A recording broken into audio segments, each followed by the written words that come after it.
കിടിലൻ രുചിയിൽ വറ്റിച്ച മുളകിട്ട മീൻകറി നോക്കിയാലോ. ചട്ടി എടുത്ത് വെളിച്ചെണ്ണ ഒഴിച്ച് ചൂടായതിനു ശേഷം കടുക് പൊട്ടിക്കുക, ഉലുവ ഇടുക, കറിവേപ്പില ഇടുക, ഇഞ്ചി വെളുത്തുള്ളി ചതച്ചതിടുക.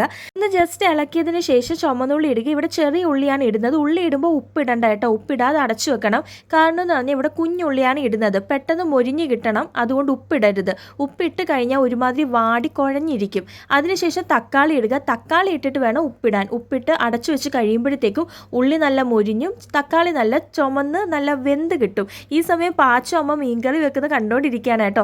പിന്നെ അല്പം പുളി പൊടികളായിട്ടുള്ള മഞ്ഞപ്പൊടി, മല്ലിപ്പൊടി, മുളക് പൊടി എല്ലാം കൂടെ മിക്സ് ആക്കിയതിന് ശേഷം ഒരു അല്പം വെള്ളം ഒഴിച്ച് നന്നായിട്ട് വെന്ത് കിട്ടും. എണ്ണ തെളിഞ്ഞ് വരും. ഈ ഒരു സമയം കുറച്ചേറെ വെള്ളവും കൂടെ ഒഴിച്ച് നമ്മൾ മീനുകൾ ഇതുപോലെ ഞെക്കി പിഴിഞ്ഞിട്ട് വേണം വെള്ളം ഊറ്റിയിട്ട് മീൻകറിയിലേക്ക് ഇടാൻ. നല്ല തിള വരുമ്പോൾ കറിവേപ്പിലയും വെളിച്ചെണ്ണ ഒഴിച്ച് കഴിഞ്ഞാൽ നല്ല കിടിലൻ രുചിയിലുള്ള വറ്റിച്ച മുളകിട്ട മീൻകറി റെഡി.